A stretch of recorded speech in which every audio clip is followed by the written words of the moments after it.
staff recognition, and I think we're going to turn it over to Coach Mitchell first.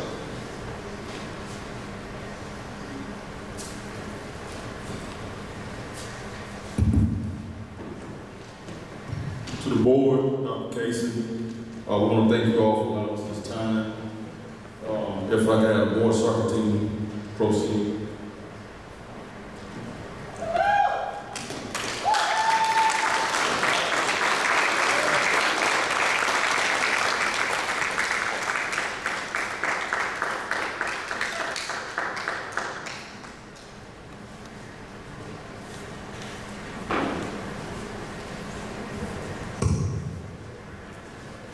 Okay, on behalf of Coach Carrillo, our head coach, Coach McCall, Coach Williams, we have before you the Region 168 champs for 2021.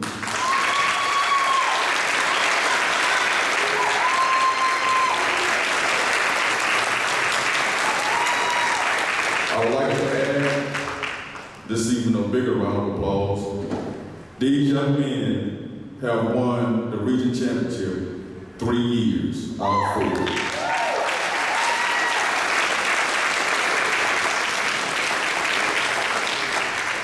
I want to say thank you to Coach Carrillo and his leadership.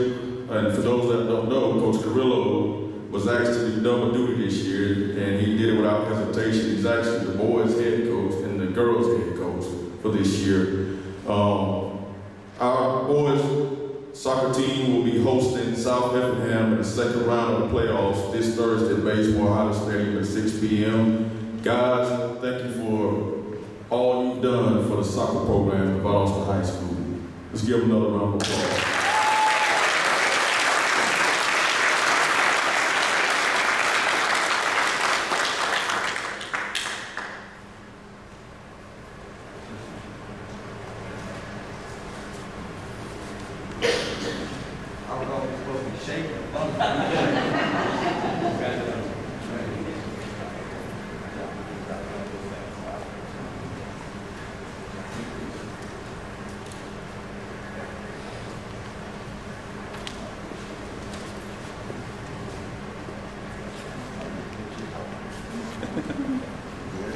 Yeah, I practiced. I got a few You got pictures. it? Yes, sir.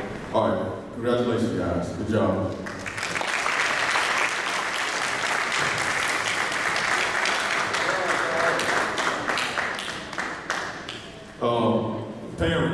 Parents, guardians, if you all would stand and be acknowledged, parents and guardians of the soccer team, let's give them a round of applause.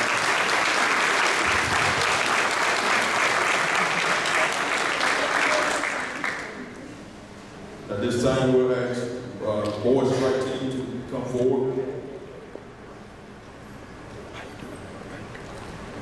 Let's give them an applause.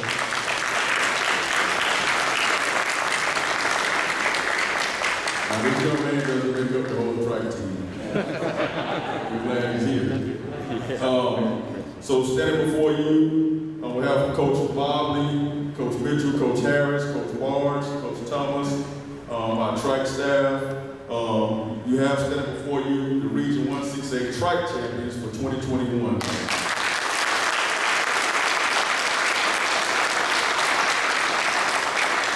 Briefly, I'll say this. Our girls were runner-up, and I asked them to show up because if you'd have been at the track meet and I was there the entire time, you'll know I asked them to show up. And I want to say to the young ladies, and I know you're standing in the gap for a lot of other young ladies, but I thank you all for how you displayed the pride of a Wildcat at that track meet. They were a couple of points short for being region champions, but these young ladies gutted it out the entire track meet. They were very short-handed. They had a lot of injuries. So thank you all for listening.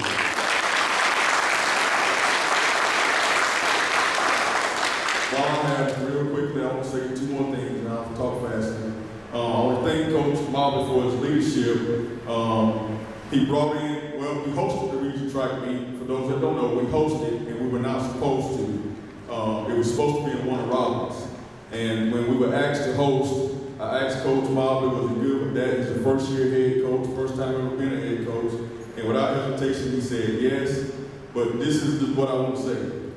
From the time we accepted the invitation to host, and from the time we had the track meet, information changed about 6 to 7 different times, am I correct? But this staff never wavered. They changed information on us about 6 or 7 times, and we still pulled off one of the best track meets I ever seen. So I want to say thank you for that. And lastly, Coach Molly had the vision to bring the 1980-81 track 2-time state champions back to Valdosta. That team did something that stood for 15 years.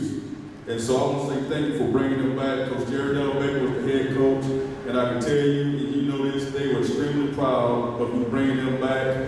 They actually, most of them showed back up to the region track meet. They didn't have to, but they were so proud. And I've received so many phone calls from them on you just asking them to even come back. So thank you for that.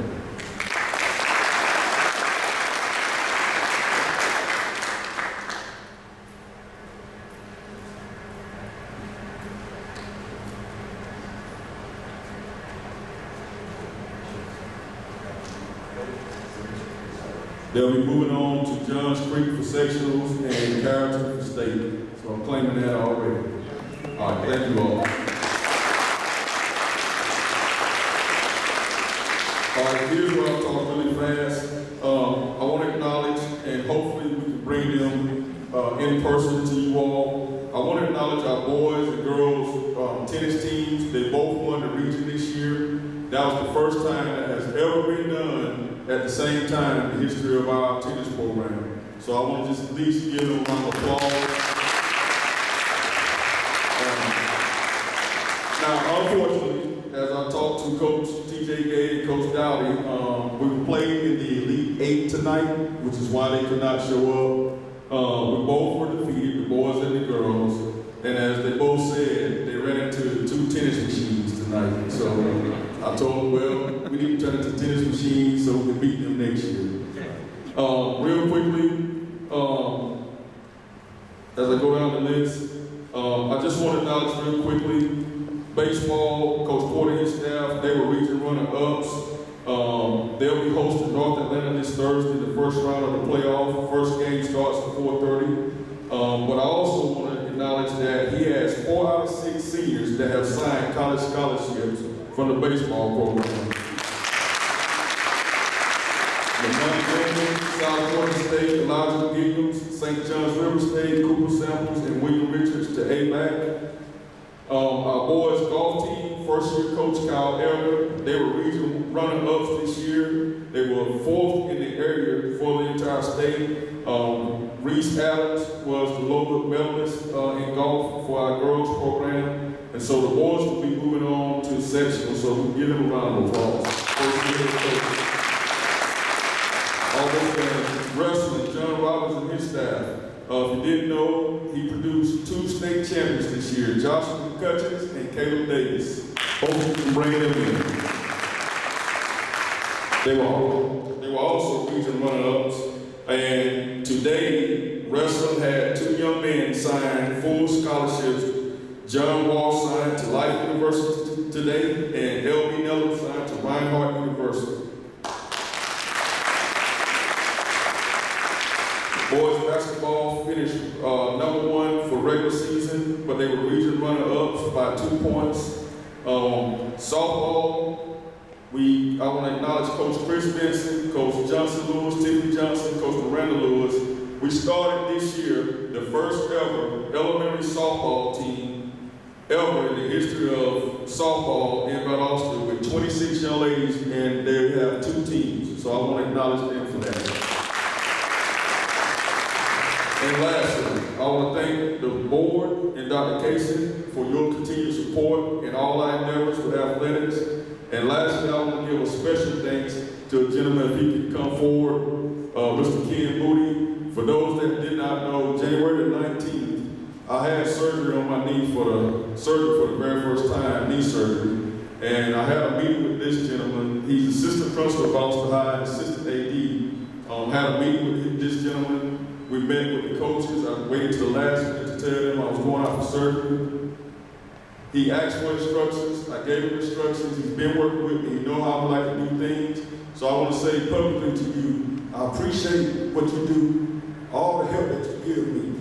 This is the best right-hand man that I could have found. I want to say thank you for all you do.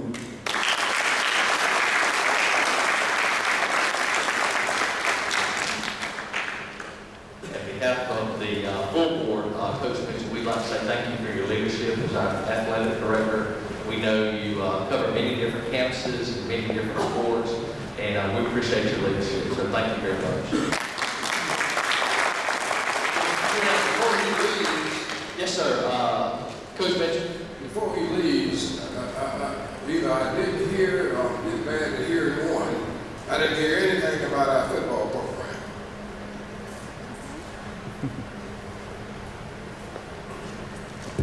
Okay. What questions do you have, Mr. Lee? Well, they played games and something happened. Back in football. Oh, yes, sir. You're the athletic director now. Yes, sir. All right, so football, we finished in the semifinals this year under our first year coach. Of course, we lost to Beaufort, but we had a good run. It was a challenging season. We had injuries, they fought, and all that good stuff throughout the year, but our football team did finish in the semifinals this year against Beaufort, so we give them a round of applause. So with that being said, it's been a great year for athletics, and I will say this: I'm glad I came back. For those that do not know, Georgia High School has voted. Well, we have one more vote, but I'm quite sure it's going to pass. We'll be in the same region alignment we're in all the way through 2024. Thank you. Thank you, Coach Mitchell. At this time, I'd ask Mr. Thomas to join us for the Transportation Department Employees of the Month.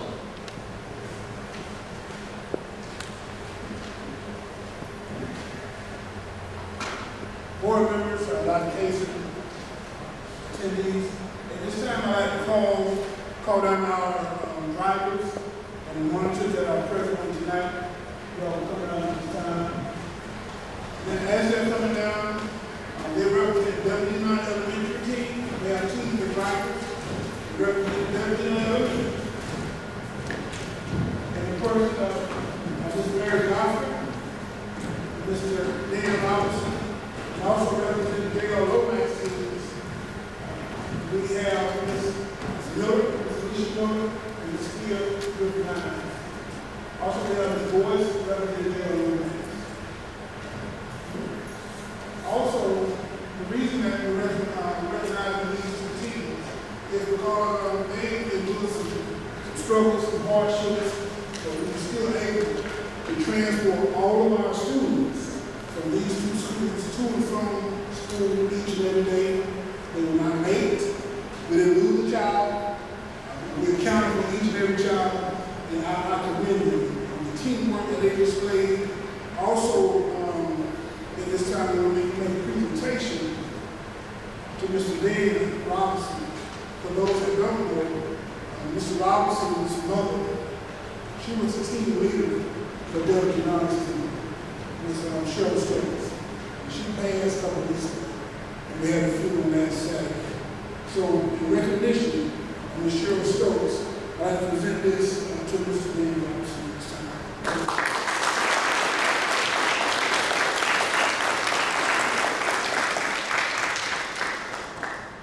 We had several drivers that could not be here tonight, but again, I still want to recognize these two teams. Thank you very much.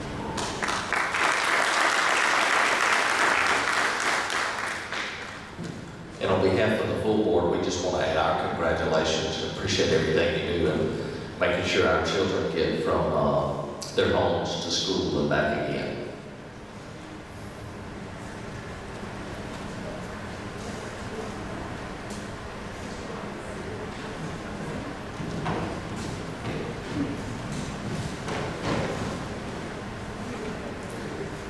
Would you like a picture of him? Okay.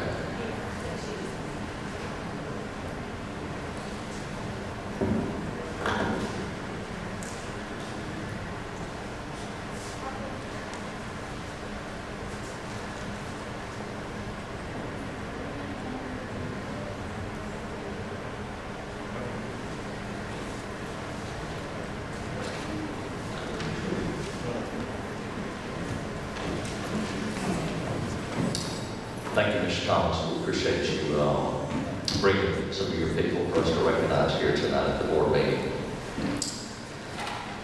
At this time, we'll continue with student staff recognition. I'll turn it over to Ms. Smith for the custodial department employees of the month.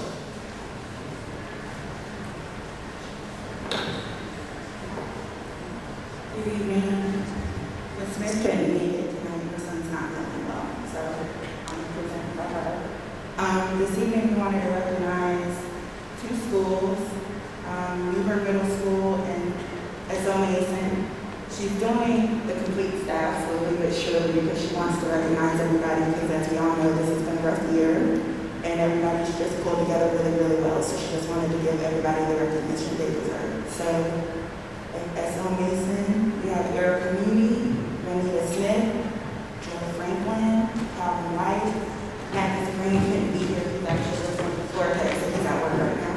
And then we have Ernest Carter and Ruby Arnold from Newburgh Middle.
Thank you, Ms. Smith, for your leadership and everything you do for our district, and appreciate you bringing some of your team here for us to recognize tonight. We do have one other thing from Coach Mitchell. I think he failed to do so. I'm going to turn it back over to you for just a minute, Coach. Just real quickly, on behalf of Coach Marvin and the track staff, we want to present this to the Boston Board of Education. This is the flag that we presented to the 1980-81 team. We presented to you all for order of the Board of Education.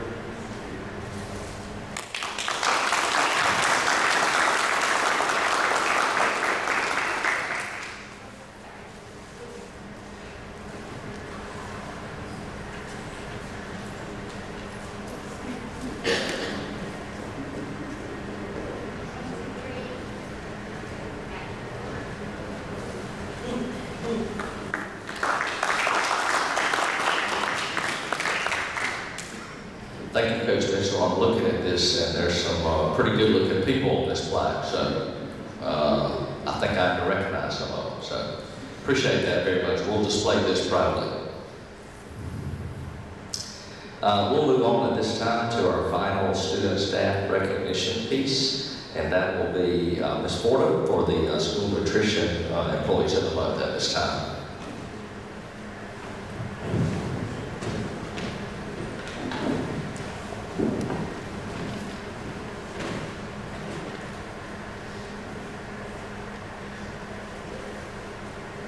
Good evening.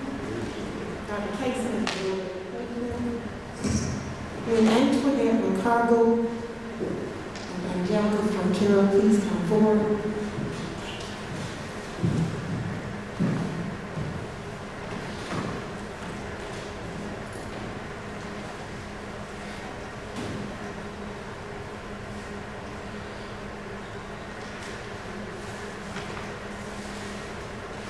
I would like to say thank you to Angelica Antoinette.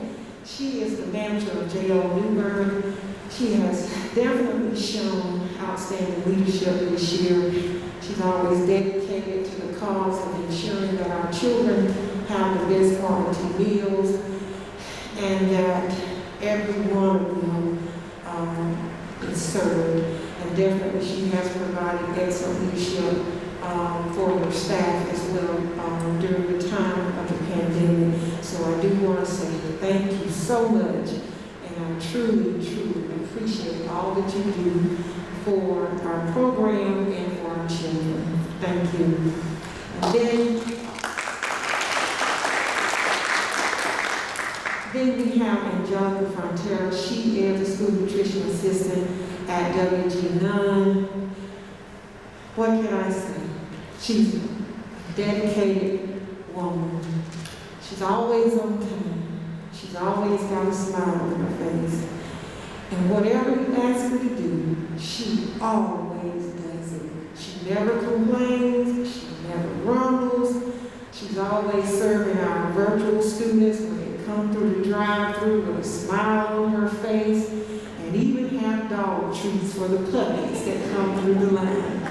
So I was like, wow, even the dogs are getting good treatment. So I just want to say thank you, because that means a lot to me. And they look for her. When they're coming through, they look for her. And definitely the dogs look for her. I've seen their reaction, because I was there and I said, what do they want? And they said, he used to a treat. I said, oh, I didn't know. But I do want to say thank you all so much. I truly, truly appreciate all that you do in providing excellent meals for our students. And I know that Sarah, who's right there, the manager of WG9, definitely appreciates you as well. Thank you.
Continuing on this evening, I'm going to call Mr. Beal for a presentation about WG9 Elementary. Thank you for hosting us tonight, Mr. Beal. We appreciate you. Thank you for being here tonight. We appreciate you being here on behalf of the students and the teachers at WG9. We welcome you. And it's been a strange year. It's been a difficult year. For elementary students, it was a scary time. And building on what Mr. Thomas said, the transportation department, the cafeteria staff, and the custodian staff did a phenomenal job of making our kids feel safe. And we appreciate that. Our teachers, it's been a rough year for them. They have done everything we've asked them to do, just tremendous. They're tired, but I've been doing some of the conferences with them over the last week, and every one of them said it was challenging, it was tough, but we have grown as teachers from what we've been through. So, you know, through every hard time, you grow. So, it's been a challenging year, but it's been a good year for us. I put together a brief review of our school improvement plan. Basically, we have 3 goals. Last year, going into the 2020 GMAS, we were really excited. We saw large growth from the year before, and our students and our teachers were excited. And then March 13th happened, and they didn't get a chance to show what they learned. And you know, that time off did hurt our kids, but they've come back. They worked hard. They were excited to be back. The teachers were excited to be back. So we have 3 goals. Our first goal is we want to increase the percent of students who meet the 2021 GMAS grade level Lexile target. And We want to increase that by 3% over the GMAT scores from 2 years ago in 2019. In our action steps, we refocused our literacy team to meet the challenges of the COVID slide through coherent instruction, professional capacity, and supportive learning environment. Our teachers have worked extremely hard in PL. They learned how to do Google Classroom and do virtual lessons. And a lot of them are bringing those virtual lessons back to the face-to-face classroom. And the kids really enjoy it. They're really engaged in it. So we appreciate the fact that we are one-to-one with Chromebooks pre-K through 5th grade. Even our pre-Kers have it. So it's amazing. Going in those pre-K classes, they can teach me more on the Chromebook than I know. So they do an excellent job, and they love it, and they're engaged, and that's what makes a difference in time to come. If you look at our fall benchmarks, they weren't phenomenal. We did have a big learning gap, but we have improved over the winter benchmark, and we will do our spring benchmark after GMAT's testing. So we did see some gains there, not as big as we saw last year, but you know there wasn't a big gap there for those kids. On the next page, our second goal is to increase the percentage of students who score proficient and distinguished on the math assessment in grades 3, 4, and 5. Again, we want to increase that by 3%. And you see some pretty good gains over there over our fall benchmark to our winter benchmark. And that winter benchmark was taken in December, so we gave them a kind of informal benchmark at the end of March, right before spring break, and we saw even more growth. So we're expecting to see that on the Georgia milestones. And then our third goal deals with writing. In 2019, we had a lot of students who got a 0 to 1 on the writing portion of the Georgia Milestone Writing Assessment. And the reason why is because they weren't used to the strategies they needed to do to write. It wasn't because they couldn't write, they just weren't used to the strategies that the GMAT requires. So we've been working hard on that, and we've created writing folders for our kids, and those folders will go to them from kindergarten all the way to 5th grade with writing samples from kindergarten up. And our teachers, we do 3 benchmarks a year, and our teachers will sit down after the kids do that writing benchmark, and they'll use a rubric and grade it, and then sit down with the student and give them feedback on the good things they did and where they needed improvement. So we've seen a lot of improvement there. We put together our literacy team, the ELA team, has put together literacy notebooks for our students in Valdosta City Schools. And we made it what's called Writing Wednesday. And the administrative team and academic coaches, we go through the classrooms and randomly select students' literacy notebooks, and we make sure that they're doing the writing, that the teachers are giving feedback, because we want fidelity in that writing. And they've done a phenomenal job, and it's amazing to sit down and just sit and watch the teachers interact with the kids and talk to them what they need to improve on, and not just give them the answer, but put thoughts in their head, you know, what else could you have done? And the kids would respond to it. So I think we're going to see a big jump there, and we're excited about that. We don't have a true universal stream for our writing, so that's how we track it. So we're in the middle of GMAT testing now. We did our 5th graders last week. For the first time ever that I can remember, we had no makeup tests in 5th grade. We were 100% attendance on our tests. So that was phenomenal. And we started our 3rd grades today, and same thing. We had no makeups, and then 4th grade will be next week. So we've got good things happening, and I just can't commend my teachers and staff for the job they've done this year. I'm very proud of them. Thank you. Any questions? Any questions for Mr. Beal at this time from any members? Very good, Mr. Beal. On behalf of the board, we appreciate you and we appreciate your leadership in this building. Thank you for what you do.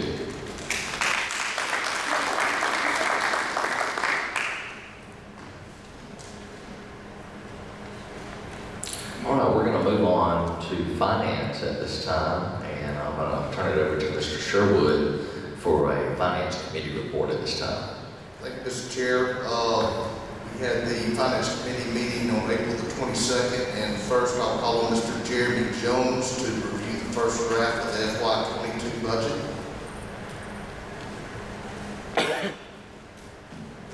Good evening.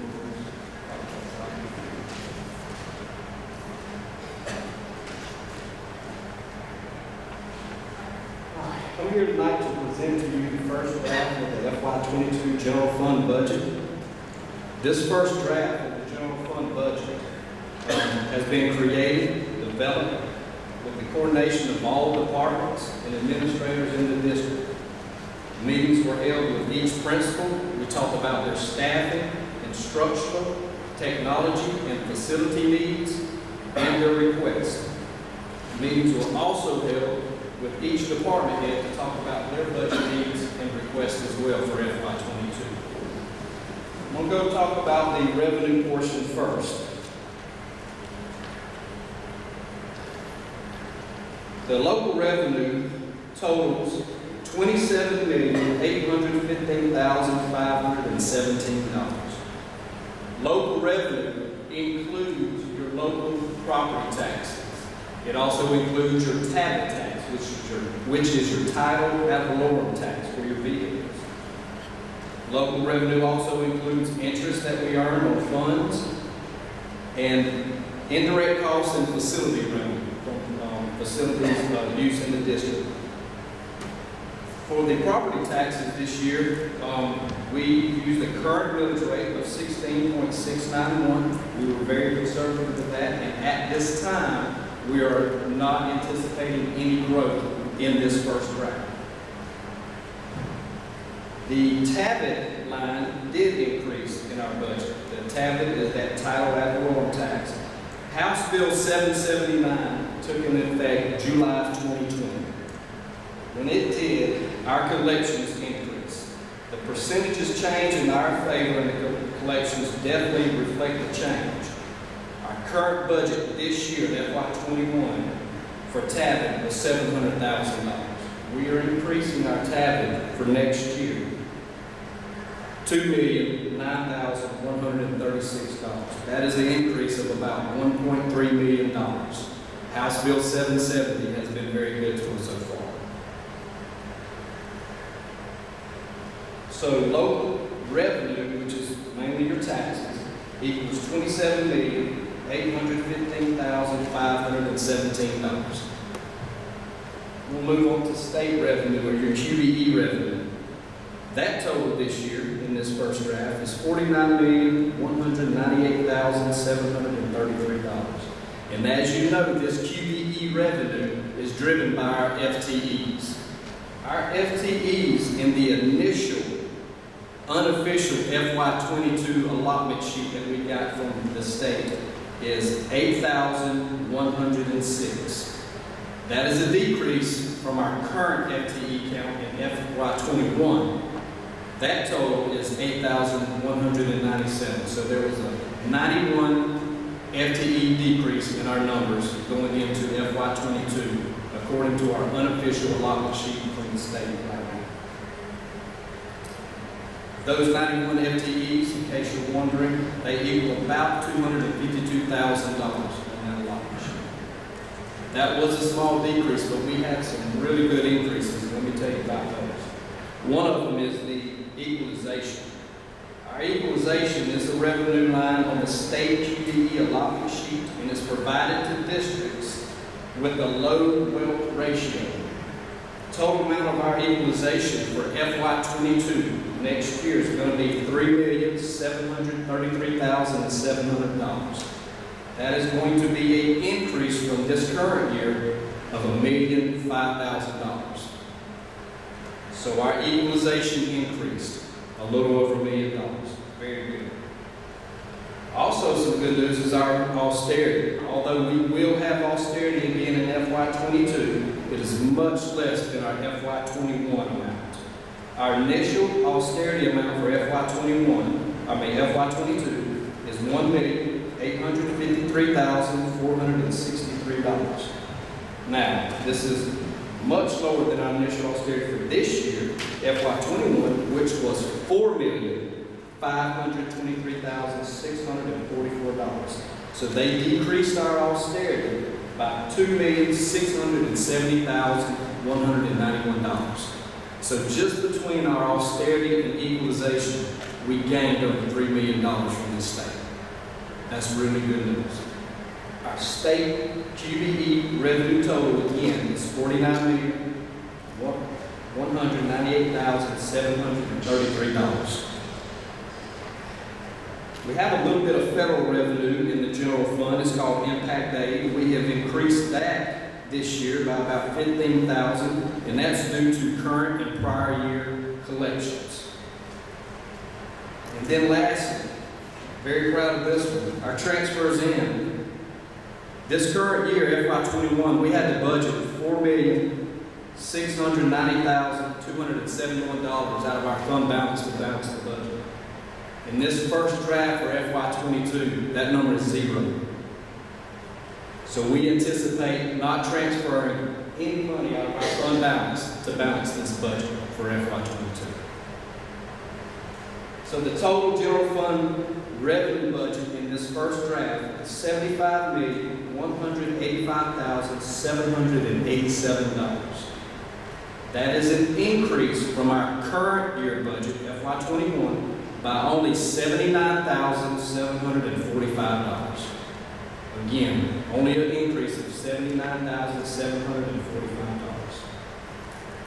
That wraps up our revenue, our local, state, and federal transfers in. Anybody have any questions on revenue? If not, I'll move to expenditure. Take your questions. Any questions or additional comments from any other committee members at all? So we're going to talk about the expenditures now. So is the second page on that FY22 general fund budget that you have. But the total general fund expenditures in this first draft for FY22 are over $75,185,787. Now, our general fund, in case you didn't know, is mostly salaries and benefits, personnel. This budget for FY22 is 88% salary and benefit make up this budget, personnel. But I want to mention some of the budget items that deal with personnel that we've got included in this budget. The first thing is TRS, Teacher Retirement System. That contribution rate increased this year for us. It was a small increase, 0.75%. Our rate is going from 19.06% to 19.81%. That cost us a little over $311,000. Our custodial salary adjustment, that's y'all are well aware of. That amount, $496,931, is included in this first draft of the budget. CTAE, VHS, an ag mechanic position is included in this budget. The counselor at VECA, we're moving from part-time to full-time, is included in this budget. Part-time secretary for our public relations and student support services is included. And the substitute hourly rate increase is also included in this budget. And of course, all of our annual salary step increases are included in this budget. On the operating side, this budget includes 3 buses for student transportation. It also includes, for athletic revenue shortfall of $90,884, and that is included in the pupil services line item on that expenditure budget. That is to get the shortfall revenue for athletics to balance their budget. We're having to put that line item in the general fund so they can have a balanced budget. During this budget process, we were able to determine some expenditures that were allowable to be moved to the CARES Act. I want to give you a few of those budget items so you'll know. They were all on the operating side of the budget, no personnel as of yet. But in utilities, we were able to move our power bill, our water bill, and our custodial contract at the high school for Silco. That power bill was was $1.9 million. The water bill was $480,000. And that Facilco contract is $384,000. We were also able to move some technology from the general fund budget to the CARES budget. Replacement plan devices, total of $300,000. And then lastly, we were able to move the fuel from our student transportation department to the CARES budget. And that totals $185,000. When you compare this budget to last year, or this current year, FY21, the increase is $79,745. That wraps up our expenditures on the general fund side of the budget. Does anybody have any questions?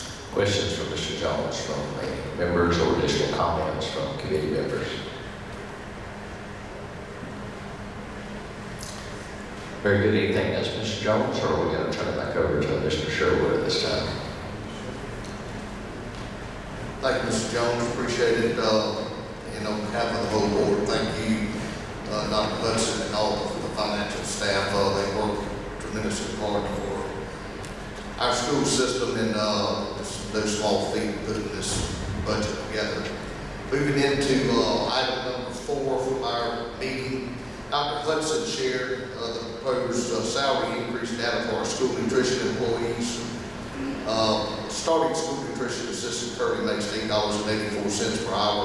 Dr. Hudson presented a proposed hourly increase to $12, which would be $3.16 per hour increase. Starting school nutrition manager currently makes $12.65 per hour. Dr. Hudson proposed hourly increase to $15.81, which is also $3.16 increase. Total cost for this rate increase is $441,406. Salaries for our school nutrition employees, this was important, and I had forgotten this. They are not funded through the district's general funds. School nutrition is self-sufficient. Most of the federal dollars have been going through, and so it's based on reimbursements from meals served. And they actually maintain a fund balance within their budget. So this would not be an additional expense to our operating budget that we just have to be going through. So that's good. Number 5, Dr. Hudson then reviewed the paraprofessional salary increase data. Data showed what the salary schedules would look like with an $11 increase. Moving it to $11 an hour to $11.28 an hour, $12.28 an hour, $13.28 per hour. The data also showed what the annual increase would cost the district. $11 to $11 an hour would be $343,867. $11.28 would be $415,924. $12.28 would be $673,157. And $13.28 would be $930,377. We had much discussion with this on the committee. These are the things that we tagged on after we took care of the custodial staff, because I think the whole board had concerns about trying to get all of these people some increased money. And so, the committee was looking, this is information only tonight, but you got some more information. Dr. Casey sent an email out this afternoon. I believe it was Dr. Hudson that sent you some information as well. But the committee did come out of that meeting, and we feel very strongly about trying to make these increases. School nutrition to the $12 and $15.81 for the management, and we discussed it in great detail, and we were very strongly trying to get the paraprofessionals to the $12.28 per hour on that. And that concluded our meeting this time. I'd ask any of the other committee members if they had any comments or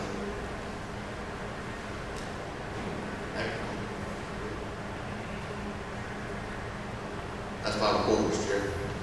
Very good. Thank you, Mr. Sherwood. We'll move on now to item B under finance, which is Dr. Hudson, March financial reports. Sir, good afternoon, Mr. Chair, board members. At this time, I would like to share our financials for the month ending March 2021. You should have that attachment before you. We'll start with expenditures with cash flow. Expenditures payroll for the month of March was a little more than $2.8 million. Operating for the month of March was a little more than $4.3 million. Total expenditures for the month of March was a little more than $7.2 million. On the revenue side, QBE, we received $4,153,399. And if you notice, that's a little more than the previous months. And let me tell you why. Governor Kemp promised to give 6% back during the midterm adjustments to school systems. And so that 6% for us was $2,582,352. And so what they are going to do is they're going to divide that over the next 5-6 months and give that back to us. And so when you see your QBE revenue for the next 4 or 5 months, you will notice that it'll be a little bit more. Taxes for the month of March, we received $676,283.20. So total revenue for the month of March is a little more than $4.8 million. Cash, GIP, we have a little more than $20.8 million there. First aid, we have a little more than 4.9. So the total cash, we have a little more than $25.8 million. SPLOS 4, we had an expense there for $98,854.66, and that was for the playground equipment for Beckett and SL Mason. And so we received a little revenue there, a little interest, $7.65, and so now we have $36.19 at SPLOS 4, and we're going to close that account out. Debt service, we transferred $5,000 from SPLOS 5 into debt service to get ready for the interest payment for our bond payment on the high school that's coming up in August. And so when we transferred that $5,239.14 in, we have a balance of $6 million, a little more than $6.7 million in debt service. And on the SPLOS 5 account, we had an expense. We transferred $5 million out, moved it up to debt service. And so we received $818,757 in SPLOS revenue. And so our SPLOS 5 account, in our SPLOS 5 account, we have a little more than $3.3 million there.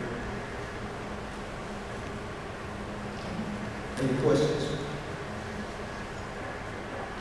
Okay. If not, I would like to quickly review our general fund budget status report. And we'll start with the general fund revenue. The local taxes for FY21, we projected that we will collect a little more than $26.3 million. As of today, year to date, as of the end of March, we have collected $25.2 million. So that's 96% of what we projected. So we're about $1 million off, and I feel very confident that we will collect that over the coming months. So we will meet this goal here. On the general fund revenue side, there's nothing out of the ordinary. Everything is in line. Revenue is steadily coming in. And so year to date, revenue received a little more than $53.2 million. And 70% of what we projected that we will collect. On the general fund expenditure side, again, there's nothing out of the ordinary. All of our expenses are in line. Year to date expenditures thus far is $45.9 million. 45.9 million. Our revenue is 53.9 million. Our expenditure is 45.9. So that's good. So everything is in line on the expenditure side. Any questions? Questions for Dr. Hudson? I do have one question that might be for Dr. Casey, and I'm not sure. Under the expenditure item, I know we're not to summer yet, but we do have a line item for summer school, and we've got $8,000 $100,000 allocated. I know that's something that that was pre-CARES, okay. I just want to make sure you know from pre-COVID, okay. Yeah, I just want to make sure the general public knows that, you know, we're aware that we've got to be pretty aggressive to catch some of our kids up. And the board has allocated significant sums of money in order to provide robust summer school for our children this year. So, I mean, you agree with that, Dr. Casey? Yes, sir. Yes, sir. And that amount is $1 million. We allocated $1 million for summer school using CARES funds. Yeah, I've got lots of questions about that. I just want to make sure the general public knows that this is, that number has changed drastically. Yes, Mr. Jones, would you like to address that? That summer school budget is usually for the summer school that we have at the high school, where they let outside students from other districts come and they pay. And so we have to pay our staff to do that, so it's the in and out, the revenue and expenses. But it's for students outside of the district. And Mr. Bush, the board, primarily we're going to spend upwards of probably $1.5 to $2 million for summer school when you talk about salaries and resources for students. And so we are using CARES 2 funds, federal funds, to ensure that we have the teachers, transportation, as well as food services to take care of our summer school. And summer school will be 3 weeks, starting June 7th and ending June, I think, 21 or June 21st, if I'm not mistaken. And I'll say one other thing about this. I know in the past, summer school was not considered a good thing. Essentially, when I was in school, this board views it as a very good thing. So if you have children that need to get caught up, we would encourage you to have your kids participate this year. We really want to help you help your children through what we've just all experienced this past year. Any other questions or comments for Dr. Hudson? Very good. Anything else, Dr. Hudson, or is that your report? That's my report. Very good. All right, looks like you're going to continue. So we'll move on to item 15, line item A, cell phone tower agreement. And this is an action required item for tonight's agenda. Mr. Chair, Board, just a quick update here. Celico Partnership doing business as Verizon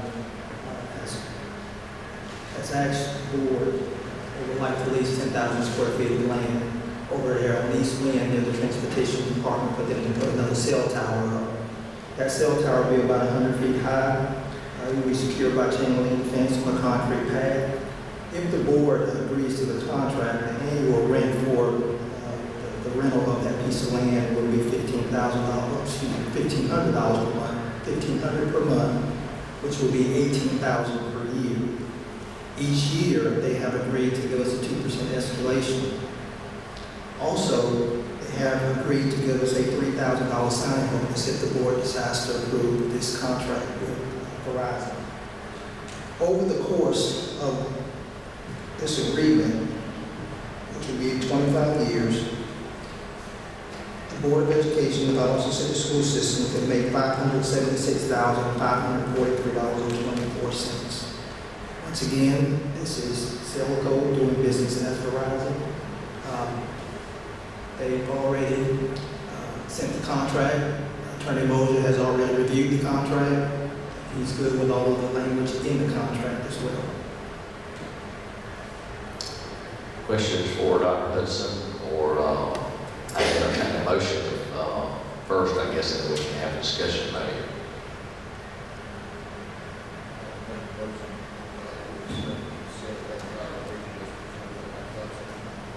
We have a motion. Second, I think I heard that. All right, any discussion and questions for Dr. Hudson at this time? Mr. Lee? I just want to make sure that the funds, as the previous cell tower that we have in the high school, that these funds will go toward our reading program, in essence, to strengthen our reading amongst the first, second, third, and fifth grade students. Yes, sir. That's still noted, Ms. Lee. We have already begun to think about resources to purchase and how to use those funds from both towers. Very good. Any other questions or discussion regarding this matter?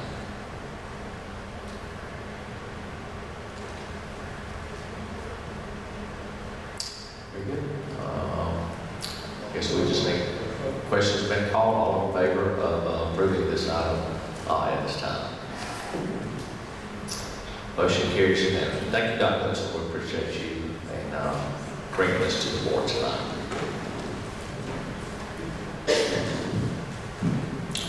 All right, I'm going to move on to unfinished business 15B. We have an item for appointment of replacement for the unexpired term of member Kelly Wilson, District 8, Board West. This is an action required item. And we met as a committee, I don't know, 2 or 3 times. I think we had at least one information session, maybe 2 here in the board meeting. So at this time, I would entertain any motions for any of these members to be considered. Mr. Chair, I'd like to make a motion that the board appoint Ms. Peggy Paramore to replace the unexpired term of Mrs. Kelly Wilson. All right, we have a motion for Mrs. Peggy Paramore to fulfill the unexpired term. We have a motion and a second. All in favor of appointing Mrs. Peggy Paramore to fulfill this unexpired term? All in favor? 1, 2, 3, 4. Just 4. Okay. All against this motion at this time? 1, 2, 3, 4. All right. So I'm assuming the motion does not carry, so it dies at this time. Any other motions regarding, from any other members regarding the committee names that came out of the committee? Very good. I'm sorry. Yeah, I don't think we can take any other motions. Well, I mean, I guess we could, but it would have to come out of committee. So, so there's not any other.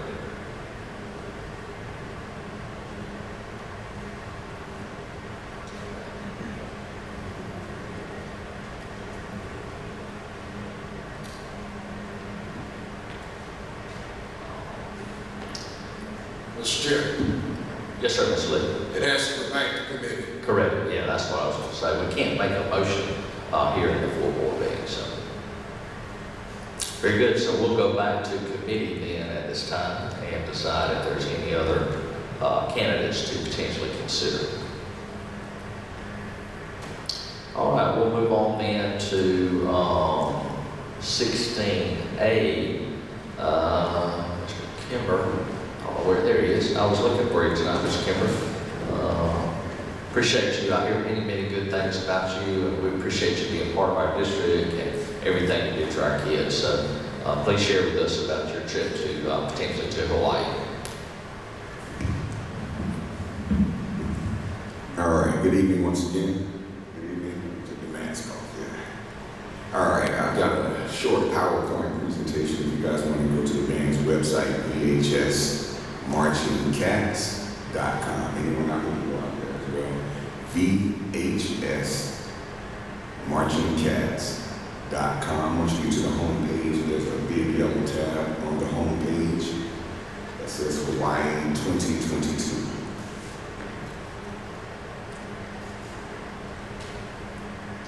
And ordinarily, I would keep a PowerPoint presentation to 10 slides, but we've got a lot of information to kind of put out there, so I'll try to get through it as best as we can, okay?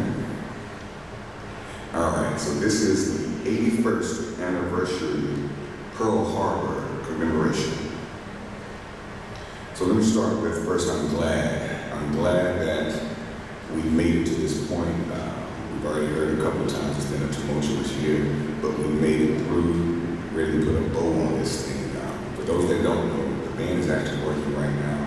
This is my first off season with the band. I got the job here in the summer of 2019, July 2019. Less than 4 weeks later, we were actually on the field. Not a lot of time to prep the band. Then, of course, we got shut down in March.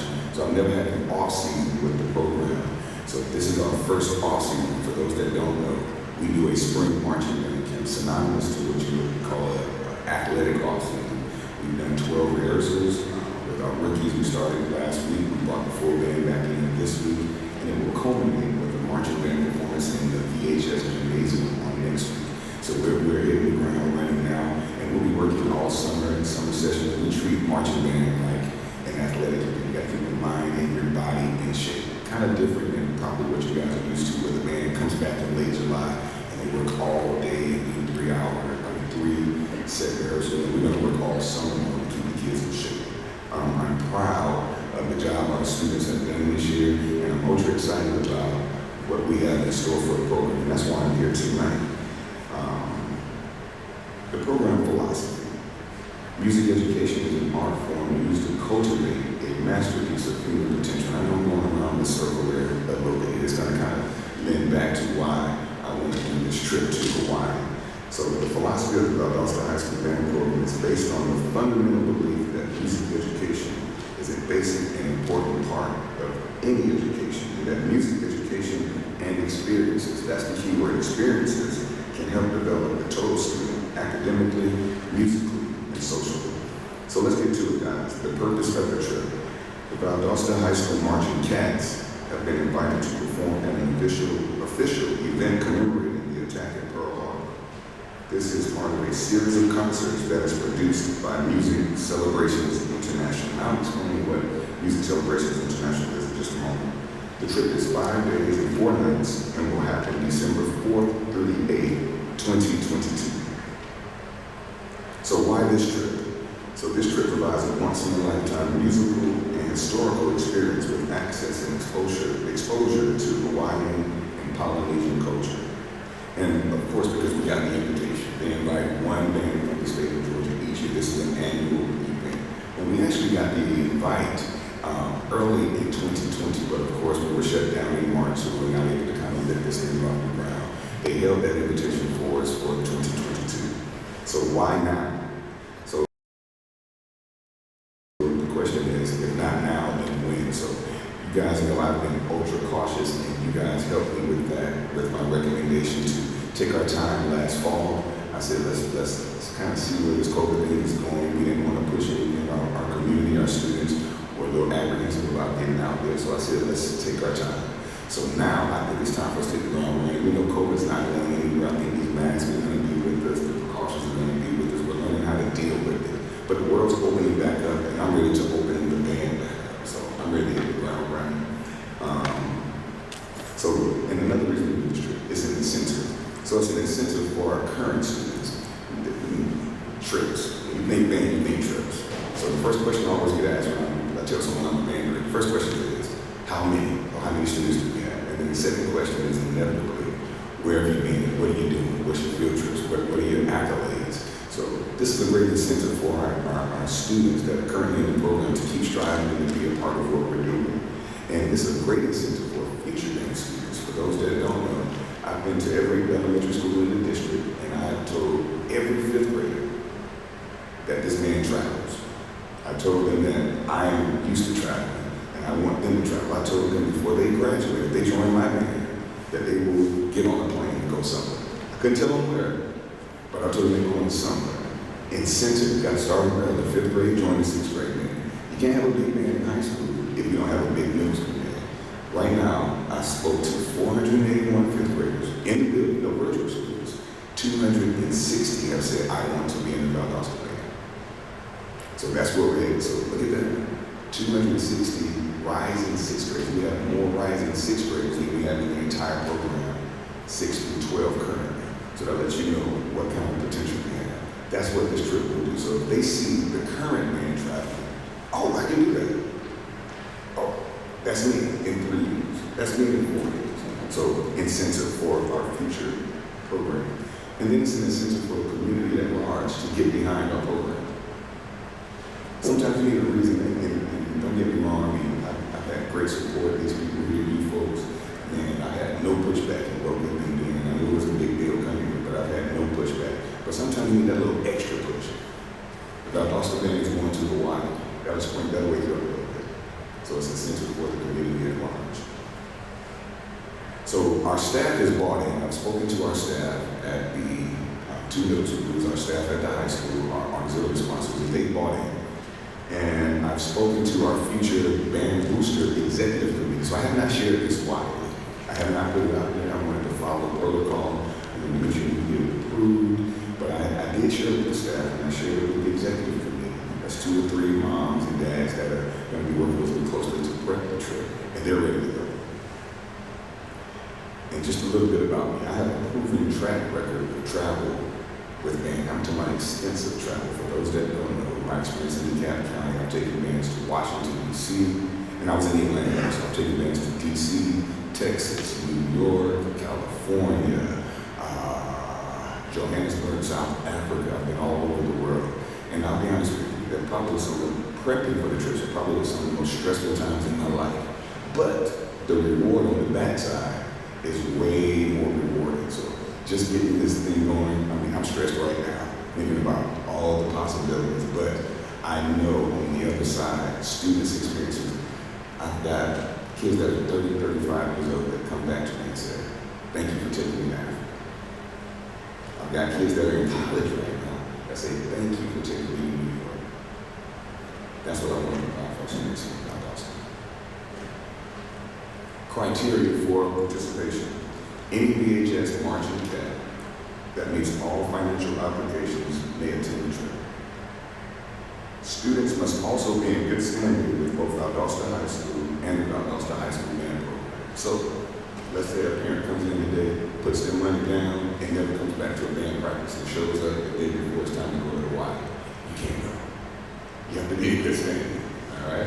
So, say a kid puts their money down today, they go back to the high school, and they just cut up, and they get suspended, expelled, they can't go. So you have to be in good standing with the program, good standing with Valdosta City Schools. Okay? So let's go here. So this is a marching band trip. This is a marching cats trip. We're going to take incentive, right? I want kids in the marching cats. So it's an incentive to be a part of the entire program. And that's our motto right now, to be all in. I've got kids that kind of do band. I think I want to know either you're in or you're not.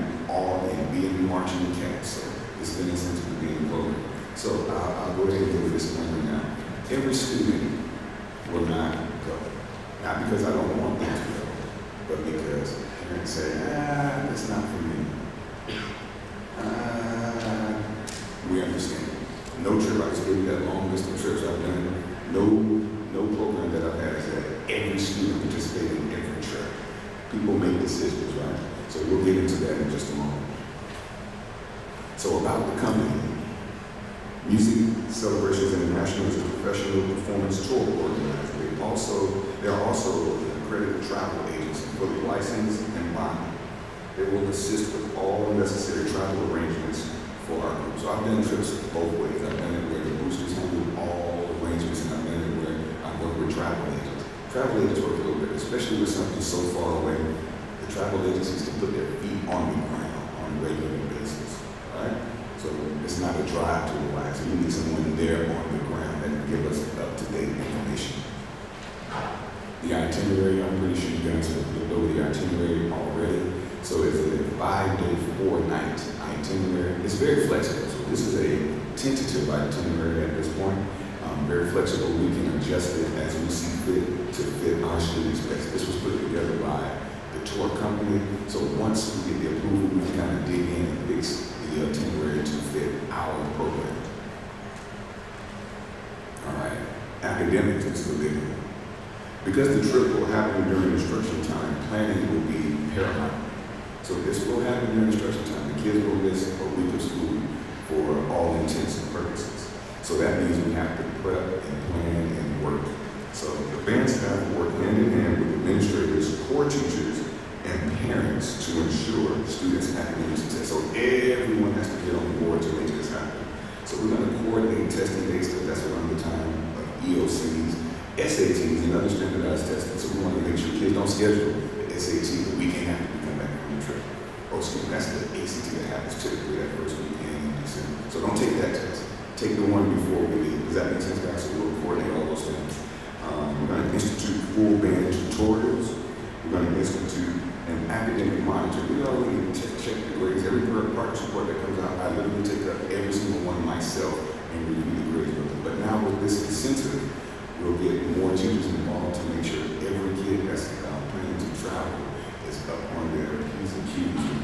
So incentive, right? So there's that carrot again.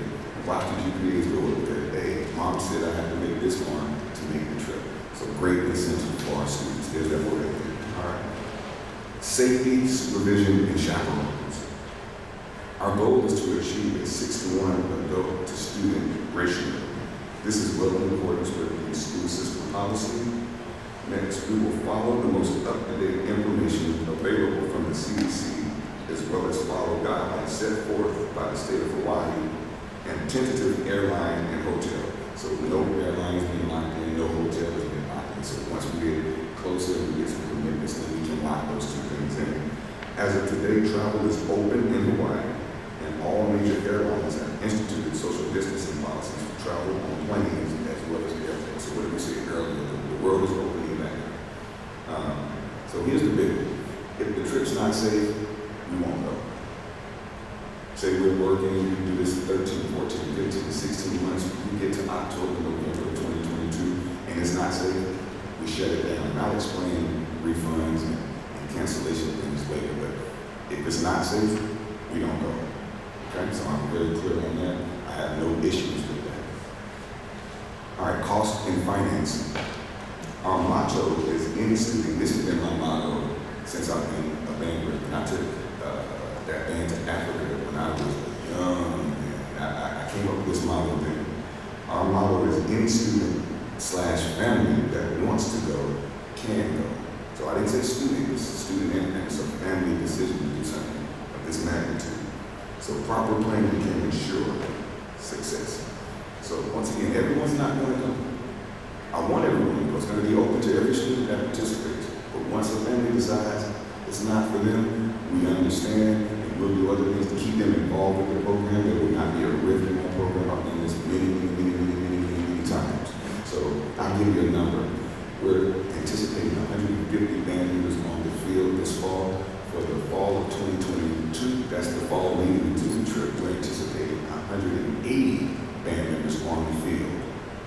And that's minus 8th graders. So we're moving in a different direction. We've got kids coming in, the spirit is high. So with that 180 on the low end, I would anticipate 50 to 60 students participating. That's on the low end. Now, some miraculous reason someone drops $150,000 in our laps for everyone to go, then we take more. But I've done trips like this before, pre-COVID, we're talking 10 years ago, 15 years ago, 20 years ago. Everyone's not going to go. But we're going to encourage anyone that wants to go. All right, so I'm going to put on it. All right, so fundraising, let's go here. Traditional methods. So some of these traditional methods you're familiar with, sales. Popcorn, candy, seasonal items, fruit, plants, candy, discount cards. So some of these things are already in place here about the program. The discount cards were where when I got here, I didn't know what a discount card was. That was the first question. That's not what the show was going to be, but when can I get a discount card? So we'll keep those going. We're currently doing a popcorn fundraiser as we speak, so we'll do some traditional fundraising. Non-traditional methods, some things that you may not be familiar with the band that I've done before. A march-a-thon. So if you're familiar with a walk-a-thon, imagine a band marching around the track and they receive a sponsor. I'll give you 5 cents for every lap you march around the track. Boom, instant money for the kids. So a march-a-thon. Car and bike show. I've done a car and bike show before with my schools. All you need is a parking lot. I think we've got lots of parking lots in the school system. So car and bike show, easy. Band calendar. So this is one of those. So I don't want any other programs that are out there listening to steal my idea here, but a band calendar. So to represent each section for each month. The flutes are the month of January, the clarinets are the month of February, and so forth and so on. So a band calendar, easy. And we're moving on here. Here's a bit of grassroots community-based methods. So concerts, we're already familiar with that, from our jazz band to the concert band to the marching band. So we'll monetize our concert programs moving forward to help supplement and help offset costs for students. And all these things here to offset student costs. Bake sales. We've got a parent, oh my gosh, she made homemade cookies and they look like something out of a bakery. Selling flame, and I mean, it was amazing. So bake sales, so that's kind of old school. We'll bring that back for the band. And then just the old school picnic, right? Parents can come out and bring a dish and we can do a picnic, right? And here's some large scale fundraisers here. The Southern Open band competition. I think you guys are familiar with that. Probably the longest running band competition in South Georgia. So when I got here in July of 2019, it was just too quick for me to get it off the ground. It takes months to plan. We're actually planning now for September 25th of this year for the Southern. We didn't do it in 2020 because of COVID, but that is a great money maker there. So that's a major undertaking. That's something that can help offset costs for the students. And here's a big one here as well. Become a VHS band booster. So I liken this to your athletic programs that have booster sponsorships for individuals in the community and businesses in the community. So I would love to open this up. I know we have a very strong alumni base with our band program here in the city and across the nation. Our Facebook page is always lit up with likes and comments about how well the program is doing. We would love to get them involved and interested in what we're doing about becoming a sponsor or a member of our band booster by putting a donation. Okay? And all of these fundraisers are used to help offset costs for students. So I'm not a fundraising guy. My daughter comes in with Girl Scout cookies, I just cut her a check. How much do they need? But my wife is one, she will hustle those cookies. Oh my God. Somebody has probably bought a box of cookies from my wife. So, and we have families the same way. Some people are going to do the hustle thing, and they're going to fundraise, and they're going to go. Some of the fundraisers work well for families, others do not. So you see this long list of fundraisers. This is not for every individual. You pick and choose the ones that work best for you as a family and as a student. That makes sense, guys? Good. So we're working with it. So I've issued a challenge to my boosters. First challenge, and this is in order of priority. Fund the band budget minus fees of students that will be attending the trip. So we need to charge a nominal band fee for the students at the high school. Last season it was a $50 fee because we had a truncated schedule. The year before was $150. The upcoming season, the band fees will be $150. That covers expenses, including clinicians that come in, or if we're feeding kids before each game. Just we have a band budget each year. All right. Any student that is planning to make the trip, they will not pay dues for the 2022 season. All right. I'm having the boosters to cover those costs for those students. All right. The next thing, cover the cost of excluded items. Ordinarily, I've done trips like this before. If the cost is a $50 trip, any exclusionary items, we would pad that cost to the student. That would be added to the student cost to offset any excluded items. For instance, transportation to the Atlanta airport, transport of instruments, and meals not included in the tour package. So I've challenged, and they don't know it yet, but I will challenge our booster organization to cover all costs of excluded items. So those first two are pretty non-negotiable for the boosters. Now here's the third one, we're gonna have to do some really heavy lifting. I want to relieve student burden by covering 25% of the total cost of the trip through the booster organization. So whatever that total cost is, $2,200 is the cost, by the way, $2,200. I want 25% of that covered by the band boosters. So that's $550. So they're on the payment plan. So imagine they're on the payment plan, they get to the 5th payment, the 6th payment, the 7th payment. Oh, don't worry about the 7th payment. The boosters have that covered for it. So that's the challenge I've issued to our booster, or will issue to our booster organization over the next 16 to 18 months. All right. Here's the timeline. So we'll start now.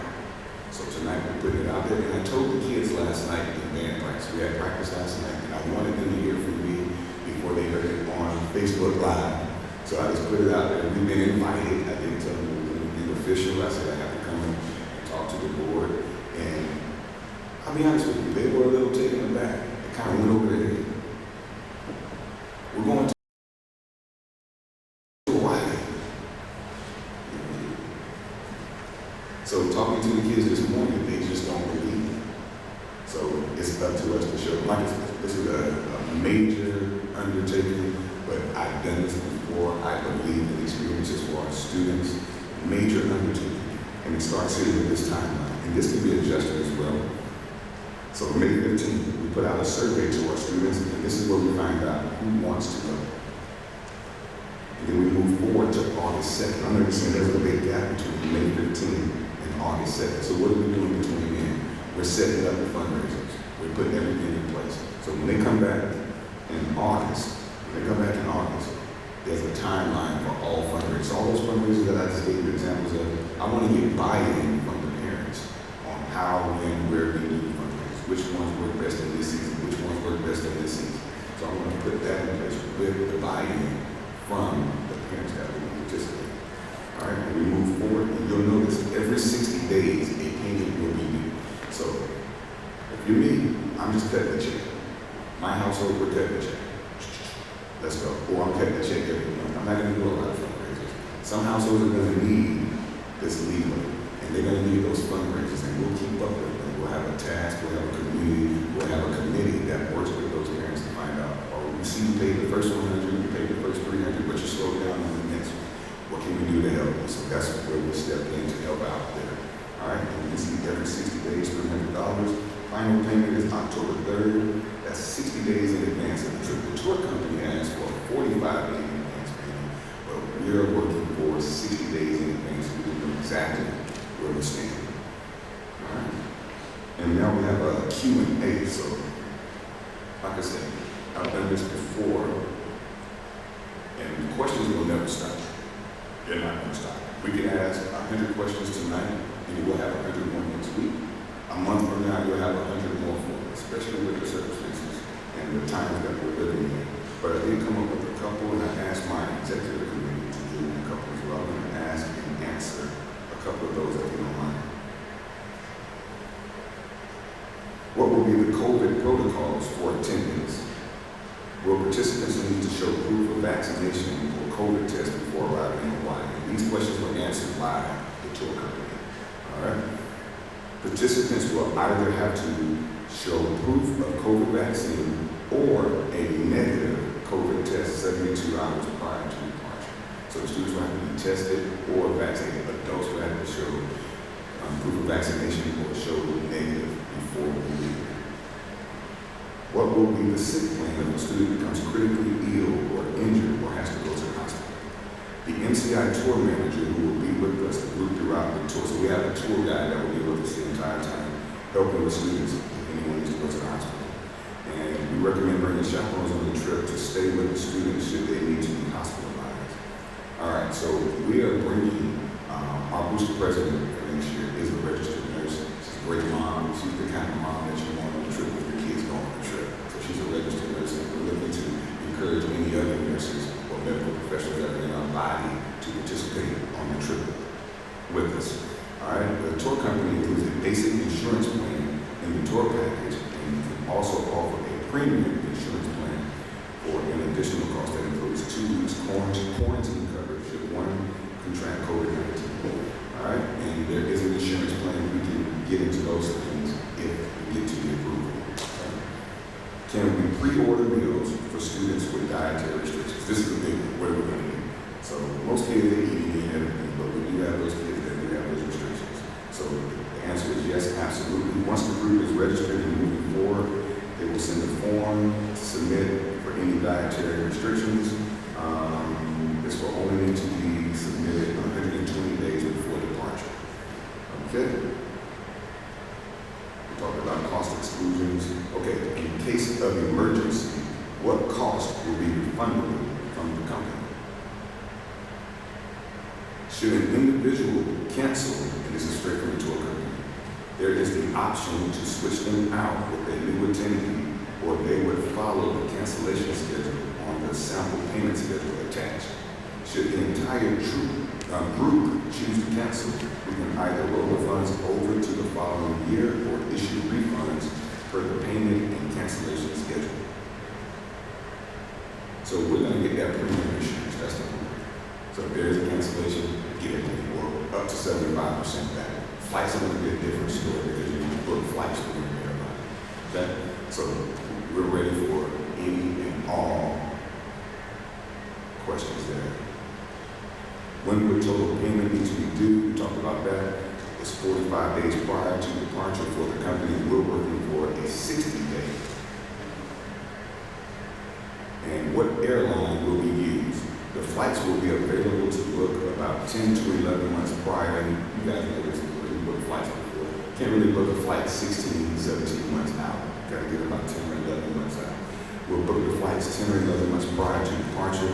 And at that time, we will send bids to multiple airlines to find the best price schedule for this group. And that is it for the presentation, guys. And this is information only, but I do want to entertain any additional questions or comments for Mr. Kimber from members at this time. Mr. Chair, I think we need time to digest it and get back with it. Very good. Any other questions or comments? All right. Thank you, Mr. Kimber. We appreciate you sharing this with us tonight.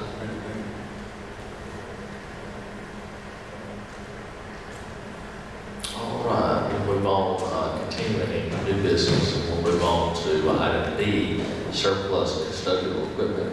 Mrs. Smith. Okay. Guess she's gone, so this is an action item, so I'll let Dr. Casey share this. Mr. Chair, Board, we have several items: vacuum cleaners, floor blowers, walk behinds that are no longer working. You see pictures that are posted on your iPad of those items. And so at this time, we're just asking that you approve to surplus these items. Most of the parts are no longer manufactured, so therefore they cannot be used any longer. And as you see in your attachment, they're 10, many of them are 10 years old, and some have been working much longer than that. So at this time, I entertain a motion to approve surplus of those items. Motion. Second. All in favor of approving the motion? Motion carries unanimously. Thank you, Dr. Casey. We'll move on to you again with the first reading of policy G.B.R, teacher evaluation appeals.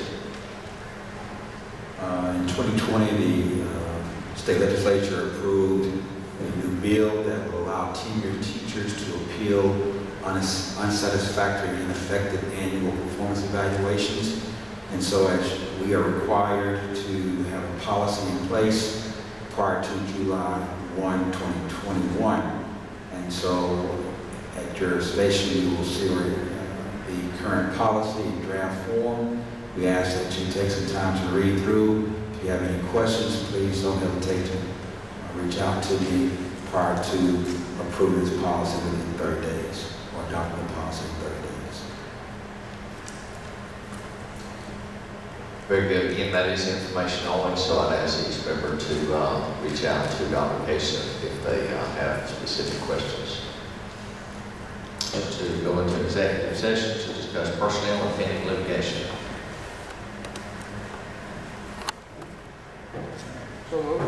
Motion.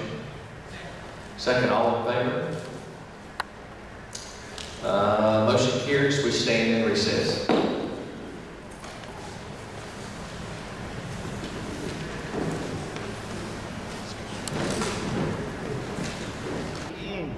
Excuse me, Mr. Robinson. Yes, sir.